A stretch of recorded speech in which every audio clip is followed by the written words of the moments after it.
Hello class 9th students, exercise 4.3। आज हम करेंगे question number 6। The work done by a body an application of constant force. अपनी book में देखें, question बहुत बड़ा है इसलिए मैं लिख नहीं पाया।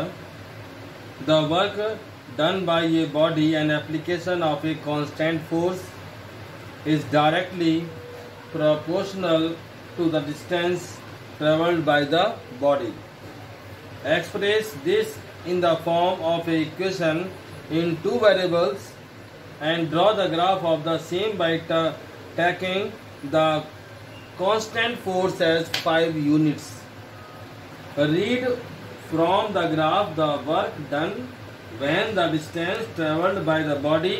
First part है आपका 2 यूनिट्स और सेकेंड पार्ट है 0 यूनिट्स। तो सबसे पहले बच्चों हम लेंगे late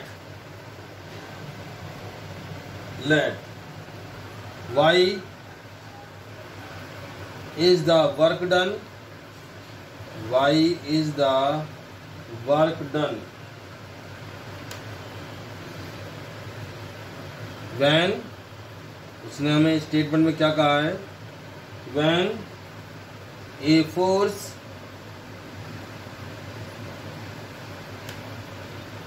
five unit is applied on a body। तो हम मान लेते हैं y आपका वर्क डन हुआ कब, जब ए फोर्स 5 यूनिट अप्लाइड हुई एक बॉडी पर। जब 5 यूनिट अप्लाइड हुई एक बॉडी पर तो वर्क हुआ y।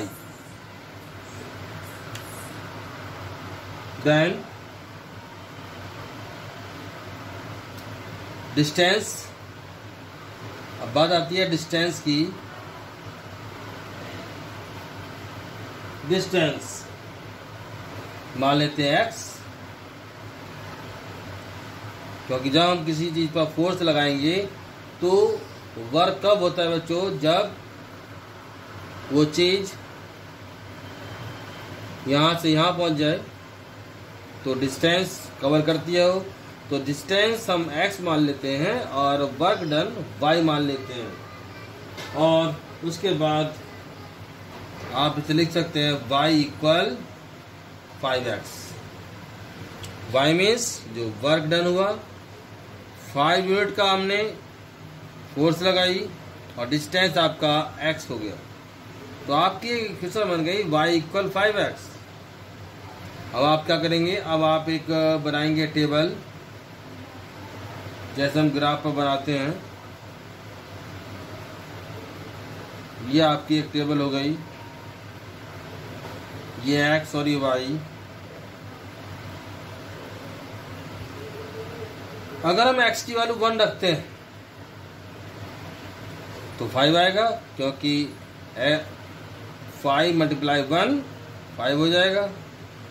तो x की वैल्यू 1 रखने पर 5 आ गया, 5 आ गया। अगर हम x की वैल्यू 2 रखते हैं तो 10 आ जाएगा, और अगर हम 3 रखते हैं तो बच्चों आपका आ जाएगा 15। ये आपकी टेबल बनकर तैयार हो गई। अब चलते हैं बच्चों ग्राफ पर। ये आपका y एक्सिस हो गया, और y क्या है, y आपका है वर्क, और ये जो x एक्सिस है वो क्या है, डिस्टेंस। तो यहाँ हमने लिख दिया डिस्टेंस, और ये आपका आ गया वर्क डन। ये वर्क आ गया, वर्क डन, जो y एक्सिस आपकी। हमने एक ब्लॉक को 1 लिया, 2 3 4, और इधर हमने एक ब्लॉक को 2 लिया है, तो जो मिडिल में है वो आपके यहाँ 3 आ जाएगा। इसी तरह से यहाँ पर आपका यहाँ 5 आ जाएगा, यहाँ पर 7 आ जाएगा बिल्कुल मिडिल में, यहाँ 9 आ जाएगा, यहाँ पर 11 आ जाएगा, यहाँ 13 आ जाएगा, और यहाँ पर मिडिल में 1 आ जाएगा।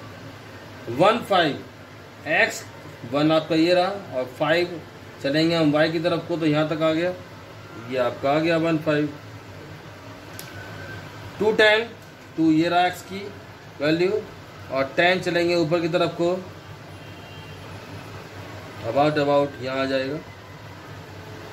और 315 आपका करीब यहाँ आ जाएगा। तो एक स्ट्रेट लाइन बनकर तैयार हो जाएगी।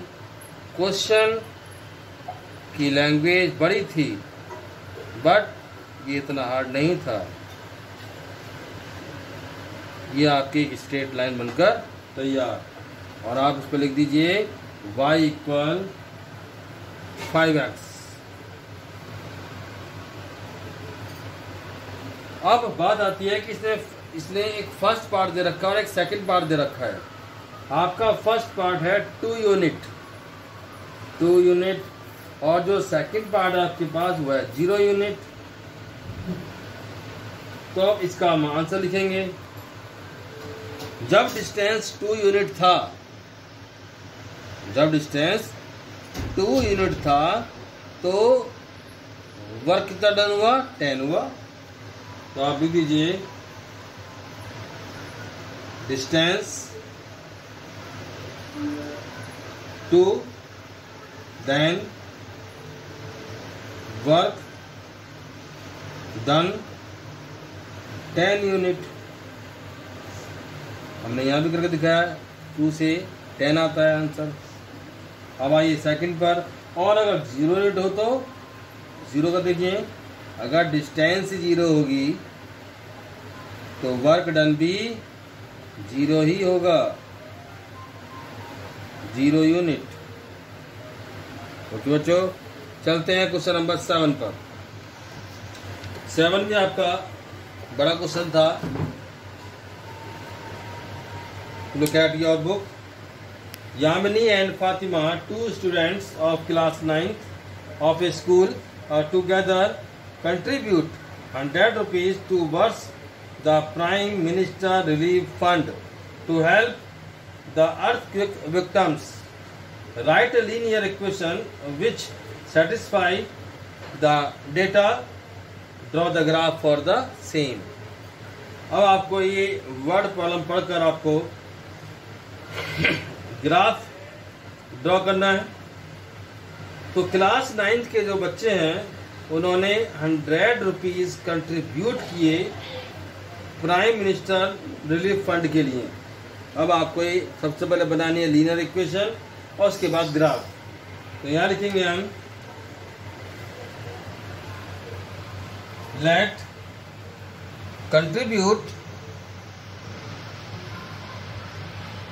contribution of यामिनी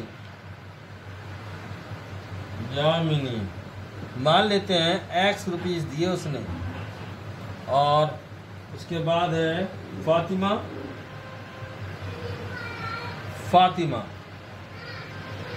मान लेते हैं फातिमा ने दिए y रुपीज़, और टोटल आपका जो रुपीज़ आया वो आया 100 रुपीज़। तो आपकी इक्वेशन बनकर तैयार हो जाएगी, x + y = 100, और y इक्वल क्या हो जाएगा 100 - x। और उसके बाद फिर आप एक टेबल बनाएंगे, क्योंकि हमने y की वैल्यू फाइंड कर दी है। टेबल बनाने से पहले y की वैल्यू फाइंड करना होता है। x y हो गया। अगर हम x की वैल्यू 10 रखें, क्योंकि हम 1 रखेंगे तो 99 आ जाएगा, बहुत बड़ा आ जाएगा, इसलिए थोड़ी बड़े डिजिट लीजिए। अगर हम 10 रखते हैं तो बच्चों आपका आएगा 90, और अगर हम 20 रखते हैं तो 80 आएगा, और 30 रखते हैं तो 70 आ जाएगा। अब इस टेबल को हम ले जाएंगे ग्राफ पर। सबसे पहले आया 1090, क्योंकि हमने डिजिट बड़ी ली है 10 की, तो हमने इसलिए 10 का ही एक ब्लॉक लिया है। एक ब्लॉक 10 का, 20 का, 30 का, ऐसे ही 10, 20, 30 जितने बड़े डिजिट लेंगे आप उतना ही गैप इसमें रखेंगे। अपनी इच्छा अनुसार। सबसे पहले आते हैं 10 90। 10 आपका ये रहा और 90 ये रहा। 10 90 20 80 20 ये रहा और 80 यहाँ आ जाएगा। 30 70 30 ये रहा और 70 आपका यहाँ आ जाएगा। ठीक, एक आपकी बनकर एक स्ट्रेट लाइन तैयार हो जाएगी इस तरह से। और इस लाइन के ऊपर लिख देंगे आप x plus y equal 100। Okay बच्चों, that's all, have a nice day.